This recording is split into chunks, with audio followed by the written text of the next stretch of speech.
maybe you just do drugs and take pictures of it into a internet presentation, or maybe you really have like a constructive, creative, complicated thing that you want to get out. Like our next presenter, Ryan, are you here?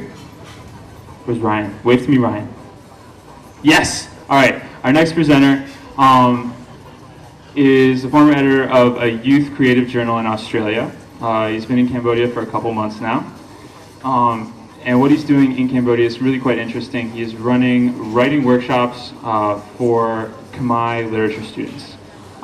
His big thing is his passion is youth expression. You can ask him about whether that involves drugs or not, but I don't think necessarily it does.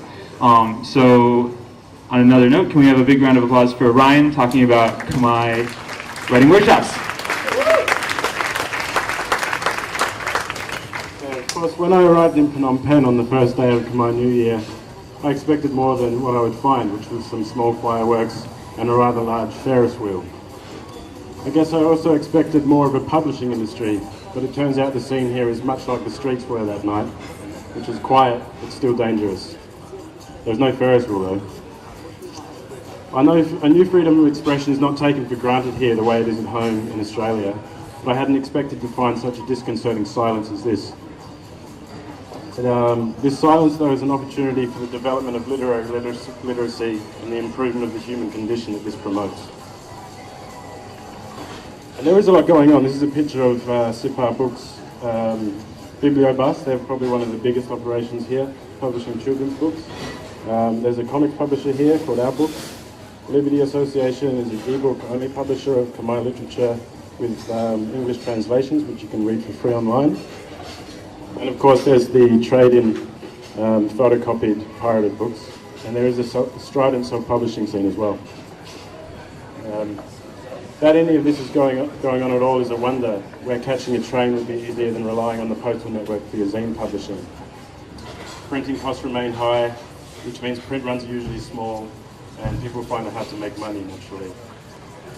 Journalism and creative writing are rarely taught in schools. There are a few festivals or conferences to facilitate the distribution of knowledge and experience, and there are a few writers' associations, perhaps because assembly is discouraged and sometimes violently suppressed.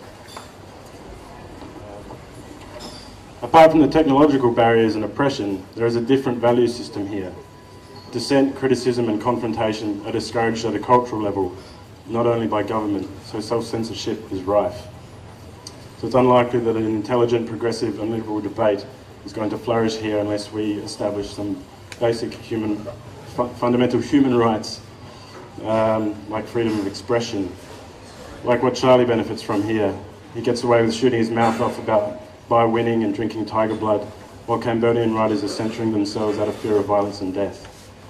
Even where there is no direct threat, youth will often keep their thoughts to themselves in the presence of elders, and they refrain from criticising each other for fear of causing offence. And Western self-interest has been introduced and embraced, and the rich are getting richer, but interest in freedom of expression has not stuck. Protest is rare, but it is increasing, so there is hope that free speech will flourish in this trashed ideas market. We have a lot to answer for here. If colonial powers insist on introducing self-interest to the East, we must ensure that all the protected values come over as well. Free trade must come with free thought, and all those freedoms that make it worthwhile having a self to be interested in. The French brought baguettes, nihilism, but they left egalitarianism behind, it seems. And there is hope for freedom of expression in Cambodia, and that is in the country's youth. Internet penetration is increasing and ending the monopoly of over-information by media companies. We see this happening at home and around the world, and it can be promoted here too. Around 60% of Cambodia's population is aged under 20, compared to Australia's 20% under 15. And I recently complained a lot about how youth don't have a voice in Australia, and how they're the only hope for the stuffy culture of public debate there. But it seems kind of petty now, after what I've seen here. Again, with the internet penetration rose to a whole 3.1% in 2001, doubling from 2010. So Cambodia still sits at 196 out of 220 in the UN's list of countries by highest internet penetration. 500,000 of Cambodia's 14 million are on Facebook, and far less on Twitter. But according to the report, publishing in Cambodia The baby boom following 1979 has created a burgeoning student-age population, providing a basis of hope for a market that needs to and perhaps wants to read.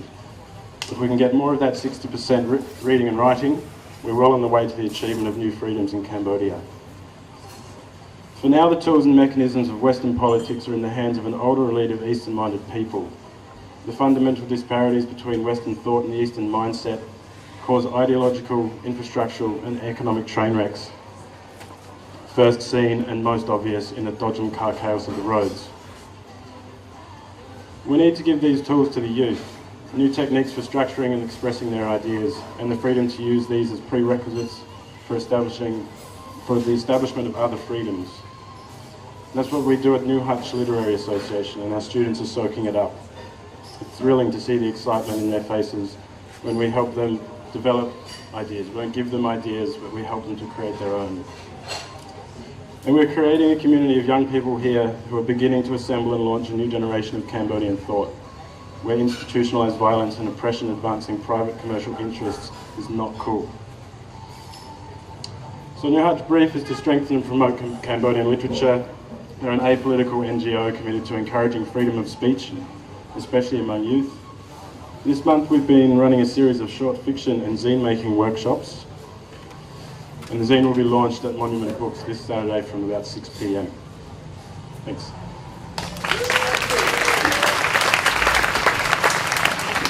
Any questions? Yeah, Mara. What are zine making workshops? What are zine making workshops? They're just small classes where we teach people how to make their own small self-produced magazines. A zine is just the other half of the magazine. All right, any other questions? Come on. When you talk about cultural self-censorship, right, that's kind of a loaded term. I mean, how much are you trying to change Khmer culture? I mean, maybe it's just sort of like a different way of doing things. Like, you know, they're not coming into our culture and saying like, oh, you should be more polite to like people who are older than you and stuff like that. Like, are we coming in, like maybe they have a thing that works well for them. Maybe society just works better if you're like not like blurting out and like, you know, confronting everyone. Like, where do you draw the line between something that's productive and something that's maybe a little bit imperialist? It's a complicated question to answer, but I'm not trying to change anything. I'm not trying to change the deep-seated roots in Cambodian culture. It just helps me understand why freedom of expression is thought of differently here, and it helps me navigate teaching people how to think about freedom of expression.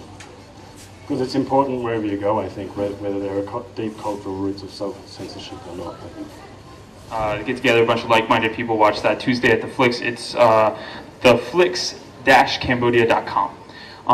And on the subject of consumerism, we have these Nerd Night t-shirts that we just made. Check it out. Don't I look good? We did, if you guys weren't around, we did a Facebook Nerd Night t-shirt design competition. And so we took the best t-shirt designs that got submitted. We made a Facebook album, and everyone voted by liking them. And this was the most liked Nerd Night t-shirt Facebook design. So if you want to buy a Nerd Night t-shirt, it's $5 unless you're a former Nerd Night speaker, in which case it's only $3.